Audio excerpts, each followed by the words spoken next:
Videos देखने के लिए सब्सक्राइब करें जनसत्ता.com, बेल आइकन दबाकर पाएं लेटेस्ट नोटिफिकेशंस।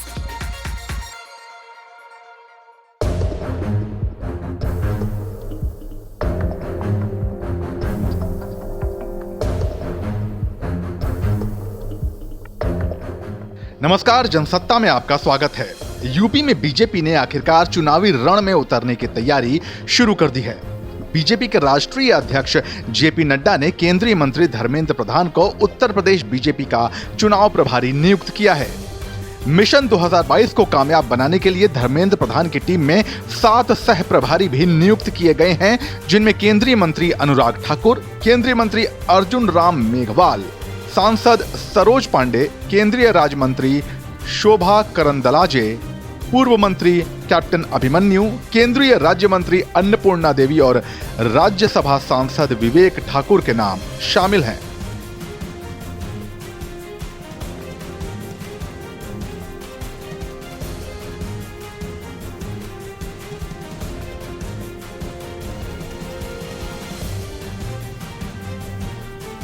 आरएसएस के संगठनात्मक संरचना के तर्ज पर बीजेपी ने भी पूरे उत्तर प्रदेश को 6 क्षेत्रों में विभाजित कर हर क्षेत्र के लिए एक अलग क्षेत्रीय चुनाव प्रभारी नियुक्त किया है।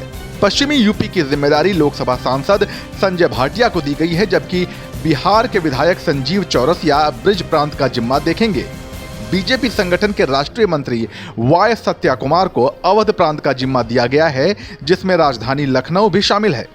राष्ट्रीय सह कोषाध्यक्ष सुधीर गुप्ता कानपुर प्रांत और बीजेपी के राष्ट्रीय मंत्री अरविंद मेनन गोरखपुर की जिम्मेदारी संभालेंगे।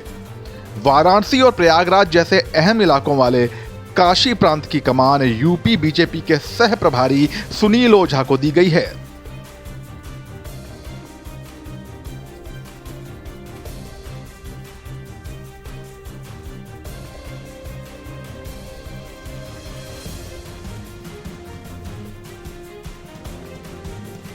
कांग्रेस ने भले ही आधिकारिक तौर पर ऐलान न किया हो, मगर पिछले 2-3 सालों में प्रियंका गांधी जिस तरह से यूपी की योगी सरकार के खिलाफ सड़कों पर उतर रही हैं, उसे देखते हुए अंदाजा लगाना मुश्किल नहीं है कि 2022 में यूपी कांग्रेस की नैया प्रियंका भरोसे ही है।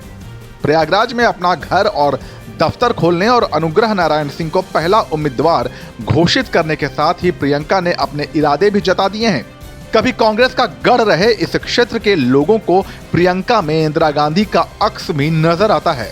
ऐसे में बीजेपी के प्रदेश चुनाव प्रभारी धर्मेंद्र प्रधान और उनकी काशी प्रांत के प्रभारी सुनील ओझा के सामने सबसे बड़ी चुनौती प्रियंका गांधी फैक्टर से निपटने की होगी, क्योंकि अगर प्रियंका फैक्टर काशी प्रांत में चल गया तो उसकी गूंज पूरी यूपी में सुनाई देगी।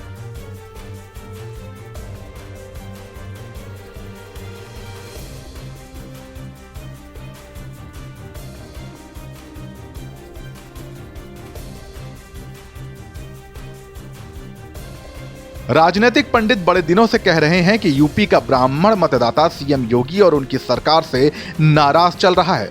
कुछ ऐसा ही हाल किसानों का भी है, जो करीब 1 साल से 3 कृषि बिल के मुद्दे पर बीजेपी से नाराज चल रहे हैं। किसान नेता राकेश टिकैत ने तो पीएम मोदी के साथ साथ सीएम योगी को भी खुली चुनौती दे दी है और देते रहे हैं। अखिलेश यादव और मायावती ने तो ब्राह्मण सम्मेलनों और परशुराम की मूर्ति के बहाने पंडित वोटरों पर डोरे डालने भी शुरू कर दिए हैं। किसानों के समर्थन में भी सपा बसपा और कांग्रेस हमेशा खड़े मिल रहे हैं। ऐसे में ब्राह्मण और किसान मतदाताओं को मनाना धर्मेंद्र प्रधान और उनकी टीम 14 के सामने सबसे बड़ी चुनौती होगी, क्योंकि अगर ऐसा नहीं हो पाया तो बीजेपी के लिए 2022 विधानसभा चुनावों की राह कम से कम उत्तर प्रदेश में तो आसान नहीं रहने वाली। आप इस बारे में क्या सोचते हैं, हमें कमेंट सेक्शन में जरूर बताइए और यूपी विधानसभा चुनावों से जुड़ी हर खबर के लिए बने रहिए जनसत्ता के साथ।